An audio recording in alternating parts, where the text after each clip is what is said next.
welcome to the deep dive. Today, we're taking a bit of a different turn. We're stepping into the shadows, really, looking at true accounts that, well, they might just make you look at a quiet walk in the woods or even a lake very differently. We've gathered some experiences that start out simple enough, outdoor trips, but they twist into something terrifying. Encounters with the unknown, maybe, or sometimes something disturbingly human. Yeah. Our goal today is to recount these stories, pull out those details that make your skin crawl, and just explore the unsettling possibilities that can lurk just off the path. And what's really unsettling in these narratives, I think, is how fast things can change, how an ordinary situation just unravels when you're isolated, when those safety nets we usually rely on are gone. Exactly. The wilderness isn't always a refuge. No. So settle in, maybe dim the lights if you like.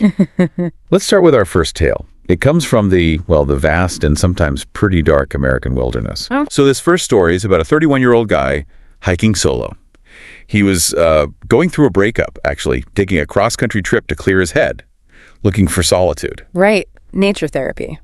Kind of. Yeah. He picked the Wasatch Cache National Forest in Utah specifically because it had these really secluded areas.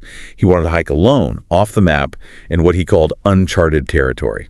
Okay, so seeking real isolation. Yeah. He drives his car down this narrow access road, parks, gets his gear ready. No phone service, which, that was part of the appeal for him. He had a downloaded map, GPS on his phone. Pretty standard for off-trail stuff these days. Sure, common setup. His plan was about a 3 or 4 mile hike to a summit lookout, but maybe an hour in, it starts to rain lightly. And apparently, hiking in the rain was a huge pet peeve for him. So annoyed, he just decides, okay, forget this, and turns back. Retraces his steps. And that's often how it starts, isn't it? A small decision, seemingly minor, like avoiding rain, can completely change the course of events. Yeah. It shifts you onto a path you didn't plan for. Totally. So he's heading back, eventually spots his car through the trees, probably thinking about getting dry. But when he gets there, it's bad. All 4 tires slashed. Wow. Okay, immediate dread. Immediate. And he knows instantly this wasn't an accident, it was deliberate. He whips his head around, scanning the trees, listening hard, but just hears the rain. Nothing else. Just the rain. Chillin'. He's stuck. No service, maybe 20 miles from the nearest town. Walking out on that exposed road feels dangerous and long. His only real option to get a signal is back up at that summit he just left. Right, the high ground. So he figures safer to go back into the woods he sort of knows than walk that road. Doesn't even really think twice, just turns and heads back towards the summit. A calculated risk, I suppose? About halfway up, he hears it. A faint rustling behind him, maybe 40 yards back. It starts when he moves, stops when he stops. Oh, classic stalking sign. He doesn't look back, just speeds up. The sun's starting to set now, too, making everything cast these long, creepy shadows. He sneaks a quick glance over his shoulder once, sees nothing, but, anyone could be behind a tree. Easily. Finally, he makes it to the peak, and somehow, miraculously, he gets service. 1 bar, maybe 2. Immediately calls the police, tells them where his car is, the tires, says he thinks he's being followed, then calls AAA. Okay, good. Contact made. That's huge. Huge relief, yeah. But then this new dread washes over him. He has to get back down through the woods before dark and avoid whoever's back there. Right. The problem hasn't gone away. A straight line back to the car seems like a bad idea. So he decides to try semicircle route, cut through the woods at a different angle, hoping to avoid them, maybe throw them off. Smart thinking. Try to break the pattern. He walks along the cliff edge for a bit, then dips back into the trees. And for a while, it's quiet. He actually starts to think maybe he lost them. Famous last thoughts. Exactly. Like, not 30 seconds after thinking that, he hears a twig snap. Off to his left, he spins around. Nothing. Keeps going. A few minutes later, another sound. This time, directly behind him. Oh. And that's when it hits him. His blood just runs cold. It's not one person. There are multiple people out there. That changes everything. The psychological impact of realizing you're outnumbered, surrounded potentially. That's terrifying. It shifts from a potential threat to, active hunting. He picks up the pace again, breaks into a light jog. Then things get even worse. He stumbles right into this makeshift campsite, 12 logs arranged in a circle around a fire pit, clearly used recently. Oh, man. Confirmation. They live out here, or at least spend time here. Panic levels just shoot up. He jogs around it, keeps looking back. A few minutes later, another noise, this time to his right. And he turns fast enough this time. He just catches a glimpse of someone's foot jumping behind a tree. That's it. Proof. That's it. Jogging becomes sprinting. Full tilt. Doesn't care about noise anymore. Just needs to get out. And the sounds behind him get louder now, crashing through the woods. They're not even trying to hide. They're chasing him openly. They drop the pretense. Now it's a pursuit. He keeps running, absolutely terrified to look back, but at one point he just has to. Glances over his shoulder, and he sees them. He counts at least 6 people, all wearing white, charging right at him. 6. Wearing white. That's specific and terrifying. He's exhausted, thinks he's going to die, but he keeps pushing. And then finally through the trees, he sees his car. And standing right behind it, a police officer. Oh, thank God. The relief must have been overwhelming. He practically collapses when he reaches the car, looks back. The people chasing him vanished, just gone. Wow. And what did the officer make of it? Well, this is where it gets interesting. The officer's explanation connects to something specific about Utah. He mentioned woods folk, or even woods cults. Oh. Not necessarily religious cults in the typical sense, but these very insular territorial groups, people living off-grid for generations, extremely protective of their areas. Right. So deeply rooted, sort of clans almost, that view any outsider as a serious threat, not just a trespasser. That explains the aggression, maybe. The slashed tires weren't just a warning. They were step 1. Yeah, the officer basically told him he was stupid for wandering into a random part of the forest like that. Yeah. That he'd likely stumbled onto one of their areas. But the hiker, he still can't quite, wrap his head around it. Understandable. Why stalk him? Why the terrifying chase? Especially after immobilizing his car. Why not just yell at him to get out? It still haunts him. Leaves a lot of questions. That direct human threat is chilling. But sometimes the fear is different. Less defined. Exactly. Which brings us to our next story. This one shifts from that clear human pursuit to something more. Atmospheric. Psychological. It takes place in Dudley Town, Connecticut. Dudley Town. That place has a reputation. It really does. Yeah. This story comes from a guy who's a seriously experienced hiker. Yeah. Decades under his belt, hiked all the major trails, parks. Then he got this new kick, finding huge unnamed forests on Google Maps and just exploring them. Wow. Okay. Off the beaten path, literally. Totally. And he had this unique method. He made his own route marking stickers, little things he'd slap on trees periodically. Then on the way back, he'd peel them off as he passed, so he left no trace. Clever. Like breadcrumbs, but removable. Exactly. So his next challenge, Dudley Town Forest. Abandoned since the 1800s, loads of creepy stories, technically off limits to the public, which, for him, seeking solitude, was perfect. The forbidden fruit factor. Maybe. He goes in around noon. First thing he notices, it's dead silent. Eerily silent. He said you don't realize how much you rely on background forest noise until it's just gone, like being in a soundproof room. Yeah, that absence of sound can be incredibly unnerving in a natural setting. Primes the senses, makes you hyper-aware. He keeps walking, putting up his stickers, trying to ignore the creepiness.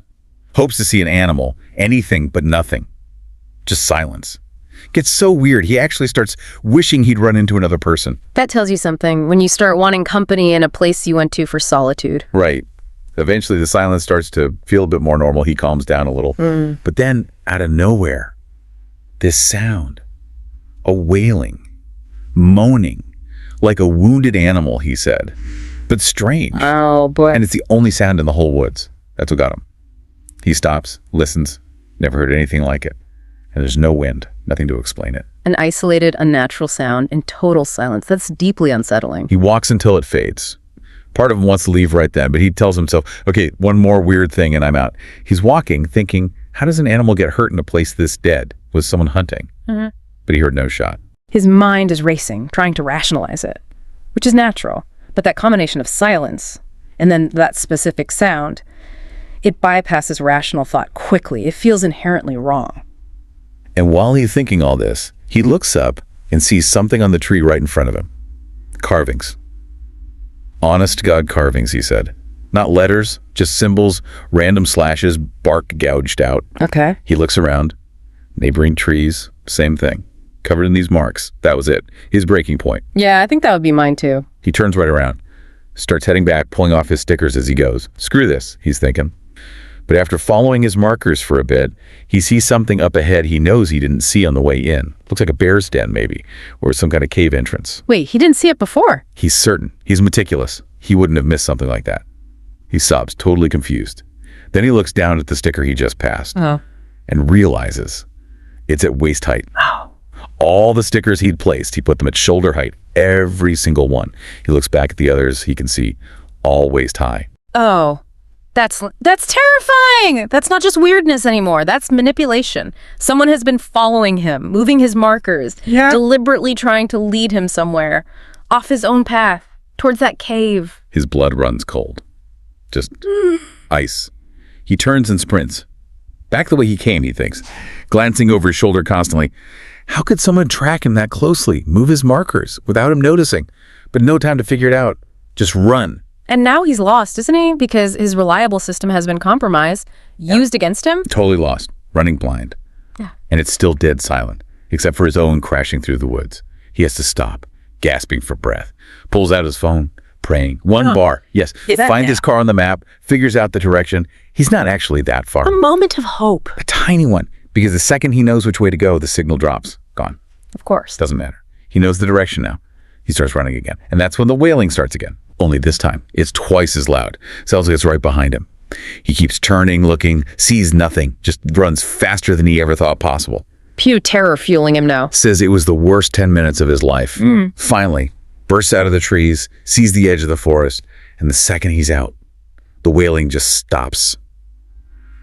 Abruptly, like flipping a switch. Wow. Jumps in his car, floors it, doesn't look back. He says that day completely ruined hiking for him. He can't do it anymore. I can understand why. His rational take, some hermit, some woods freak lives out there, saw him, tracked him, moved the stickers to lure him to the cave, used some kind of whistle for the wailing. Plausible, maybe. But he admits, yeah, there are holes. Like, how do you blow a whistle like that nonstop while running full speed after someone? And why is that forest really off limits anyway? He still wonders. It leaves that chilling question mark, doesn't it? Was it just a disturbed individual or something else?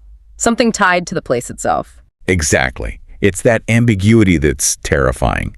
So we've had territorial humans, maybe psychological manipulation.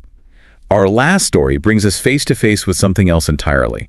Cold, calculated criminal activity, hidden in a seemingly peaceful spot. Okay. This one takes us back to someone's childhood home. It bordered a pretty decent-sized woods. Beyond the woods, a dirt road, then a reservoir. Now, trespassing at the reservoir was illegal, but for him and his friends, it was their spot, their sanctuary. Kids always find those places, don't they? Yeah. They'd cut so many holes in the fence over the years, the Water Commission basically gave up fixing them. It was where they went to hang out, swim, escape parents, you know the drill. So one evening, maybe late teens, him and 4 friends, Hassan, Rick, Jasper, Chester, they're bored, decide to hike through the woods to the reservoir, find their usual spot on the far side, hang out for a bit. Normal evening. Until Hassan points. Yeah. Across the water, further down the bank, there's this dark figure, slowly coming towards the water's edge. Dragging something. Okay, that immediately changes the mood. Yeah. They all go quiet, watching. This figure comes out of the woods properly now, and they can see what he's dragging. It's a big black garbage bag. Looks heavy. Oh, no. And the thing is, this reservoir, it had a history. Bodies had been found there before. So seeing that, their minds instantly jumped to the worst possible conclusion. That's that contextual fear kicking in. The place itself primes you for horror. A garbage bag near that reservoir isn't just litter. Not at all. They're just staring now. Silent. The figure kneels by the bag at the water's edge. Fiddles with it for a few minutes. They can't really see what he's doing. They figure, okay, he's distracted. Now's their chance to slip away. Bad idea. But before they can move, Chester spots something else. 3 more figures emerging from the woods. 2 of them are also dragging heavy black bags. The third one, carrying a kayak over his head. Oh, this just escalated. Badly. The narrator starts feeling sick. He mentions he lived near a pretty rough town, lots of crime, gangs, and this looks disturbingly organized. Like a disposal operation. Exactly. The first guy gets in the kayak. The others help him load one of the heavy bags onto his lap. He paddles out to the middle of the reservoir. They watch. And the bag just slips under the surface. Disappears. Oh my God. They're witnessing. He paddles back. They load another bag. He paddles out, drops it, comes back, loads the third bag, paddles out, drops it.